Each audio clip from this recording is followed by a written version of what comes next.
कक्षा 12वीं राजनीति विज्ञान के सभी विद्यार्थियों का मेरे चैनल अशोक कुमार नरवर में स्वागत है। हमें भारत के विदेशी संबंध से संबंधित जो पार्ट है उसके दीर्घ उत्तरीय प्रश्न हैं, उनमें से 3 प्रश्नों को मैं ले चुका हूं पिछले वीडियो में। इस वीडियो में मैं भारतीय विदेश नीति के प्रमुख सिद्धांतों को लिखिए इस प्रश्न को लूंगा। अच्छा पाठ है, अच्छा सुनने लायक। भारत की विदेश नीति के सिद्धांत।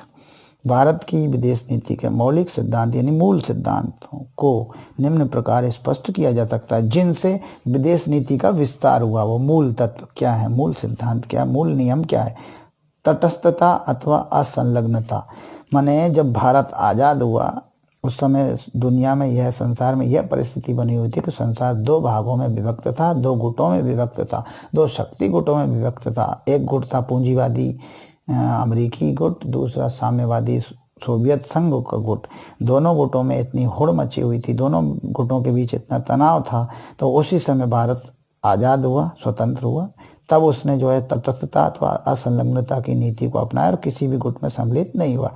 भारत का सर्वाधिक महत्वपूर्ण सिद्धांत यह है कि इसने किसी भी सैनिक गुट में सम्मिलित न होकर तटस्थता अथवा असंलग्नता की नीति को अपनाया या अपनाई, इस नीति को अपनाया। भारत की तटस्थता अथवा असंलग्नता का यह आशय कदापि नहीं लगाया जाना चाहिए कि वह विश्व में घटित होने वाली घटनाओं की अनदेखी करता रहेगा।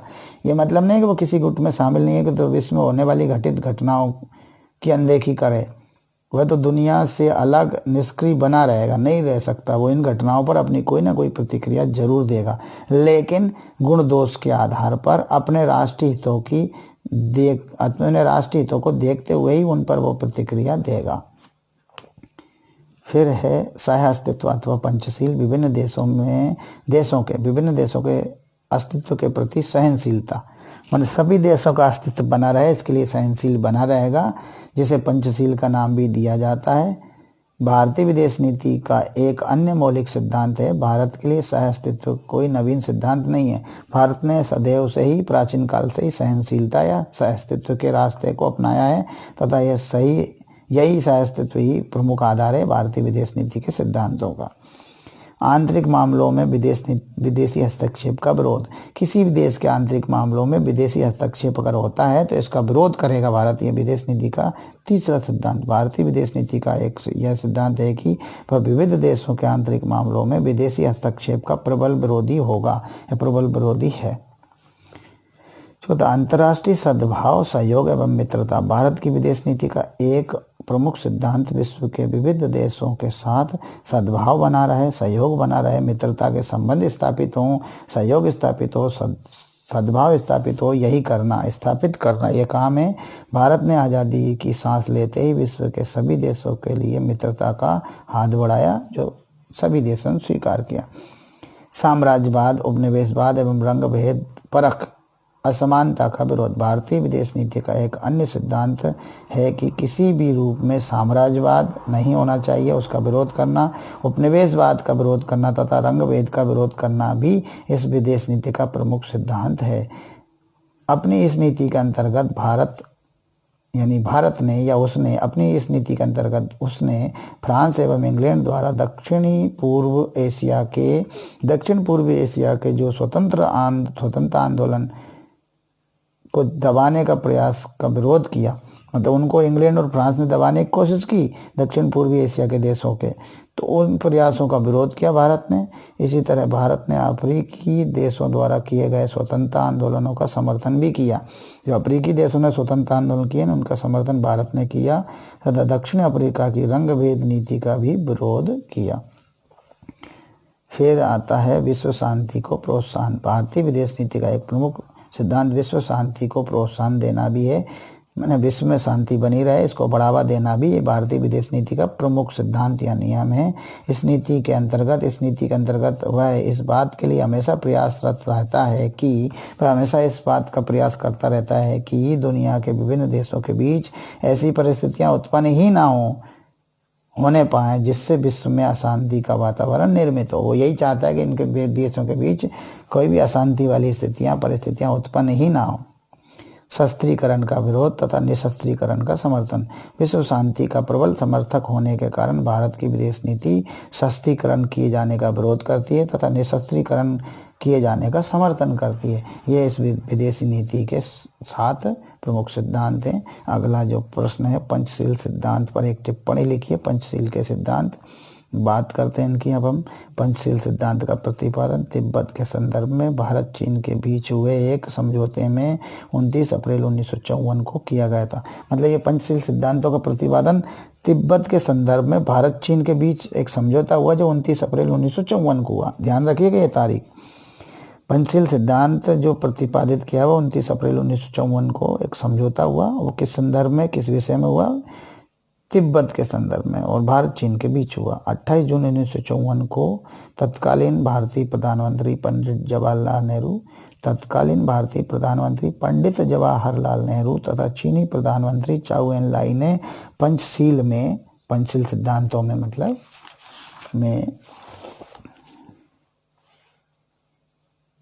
अपनी आस्था व्यक्त की थी। 10 अप्रैल 1955 को नई दिल्ली में आयोजित एशिया तथा अफ्रीका के 14 राष्ट्रों के सम्मेलन में पंचशील सिद्धांतों को राष्ट्रों के आपसी संबंधों को निर्धारित करने के लिए तत्वों के रूप में स्वीकार किया गया। अप्रैल 1995 में बांडुंग सम्मेलन, ये 95 नहीं 55 होना चाहिए, बांडुंग सम्मेलन में इस पंचशील सिद्धांत को फिर से विस्तृत रूप दिया गया तथा विश्व के अनेक राष्ट्रों ने पंचशील सिद्धांतों को मान्यता देते हुए उनमें अपना विश्वास व्यक्त किया। 14 दिसंबर 1959 को उन्हें संयुक्त राष्ट्र संघ द्वारा भी स्वीकार कर लिया गया था। इस प्रकार पंचशील को संपूर्ण विश्व की मान्यता मिल गई।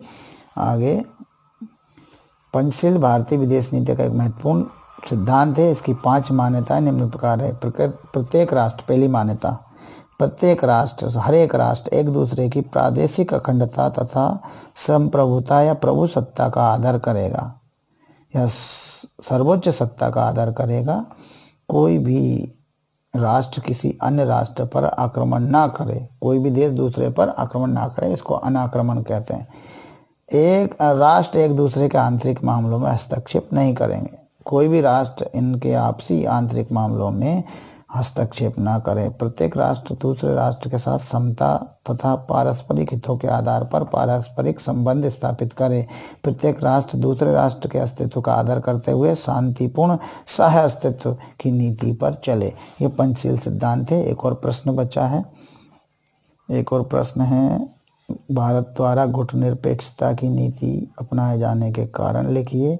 भारत द्वारा गुटनिरपेक्षता की नीति अपनाने के कारण, भारत द्वारा गुटनिरपेक्षता की नीति को अपनाए जाने के प्रमुख कारणों को संक्षेप में निम्न प्रकार से स्पष्ट किया जा सकता है। तो इसमें है, पहला कारण राष्ट्रीय स्वाधीनता की भावना।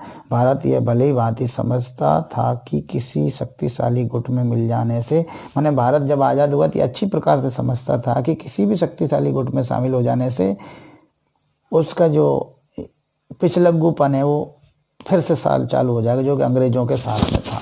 अब शक्तिशाली गुट में मिल जाने का से उस गुट विशेष का पिछलग्गू बनना था। चूँकि भारत एक स्वाधीनता प्रिय देश है तथा वह स्वतंत्र रूप से अपनी नीतियों को निर्धारित करने का हिमायती था, अतः उसने गुटनिरपेक्षता की नीति को अपनाना ही उचित समझा। क्योंकि अगर वो किसी गुट का सम्मिलित हो गया तो पिछलग्गू बन गया, उसे उसके हिसाब से विदेश नीति बनाना, उसके हिसाब से अपने राष्ट्रीय हितों को साधना पड़ेगा, ऐसे में अड़चन आएगी। तो उसने सोचा कि क्यों ना हम स्वतंत्र विदेश नीति को अपनाएं, इसलिए उसने गुटनिरपेक्षता की नीति को ही अपनाया। ये कारण था, राष्ट्रीय स्वाधीनता की भावना थी कि हमारा देश स्वाधीन प्रिय है, स्वतंत्रता प्रिय है, हम क्यों किसी गुट के पिछलग्गू बने। ये स्वाधीनता प्रियता की भावना थी। अगला है, साम्राज्यवाद तथा उपनिवेशवाद का विरोध। भारत ने लंबे समय तक साम्राज्यवाद तथा उपनिवेशवाद के अत्याचारों को सहा है। इन अत्याचारों को सहने के कारण उसे अनुभव हुआ कि साम्राज्यवाद और उपनिवेशवाद बहुत बुरे हैं, इसलिए उन्होंने इसका विरोध किया। इसलिए उन्होंने गुटनिरपेक्षता को अपनाया, अतः इसके प्रति उसके मन में घृणा के भाव उत्पन्न हो गए थे। उक्त कारण की वजह से भारत ने साम्राज्यवाद एवं उपनिवेशवाद का विरोध करने हेतु गुटनिरपेक्षता नीति पर चलने का मार्ग अपनाया था।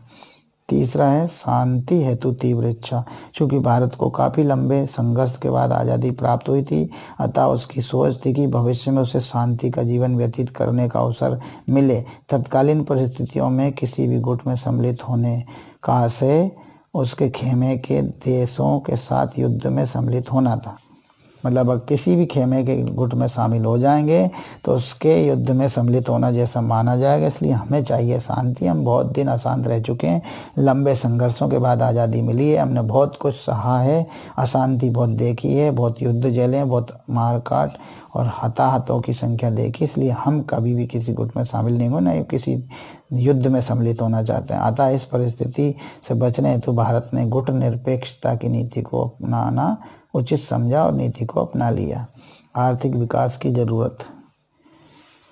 आर्थिक विकास की जरूरत भी एक कारण था गुट निरपेक्षता की नीति को अपनाना। चूंकि गुट निरपेक्षता का मार्ग अपना कर ही भारत बिना शर्त विश्व की दोनों महाशक्तियों साम्यवादी और पूंजीवादी और उसके खेमे के देशों से आर्थिक एवं तकनीकी सहायता प्राप्त कर सकता था। मतलब दोनों गुटों, दोनों महाशक्तियों और उनके खेमे के देशों से बिना किसी शर्त के आर्थिक सहायता एवं तकनीकी सहायता प्राप्त कर सकता था। अतः भारत ने अपने आर्थिक विकास का हित देखते हुए और आर्थिक विकास हेतु गुट निरपेक्षता की नीति पर चलना ही श्रेयस्कर समझा। ठीक है, इतना ये वीडियो था। धन्यवाद। अब आगे अगले पार्ट को देखेंगे।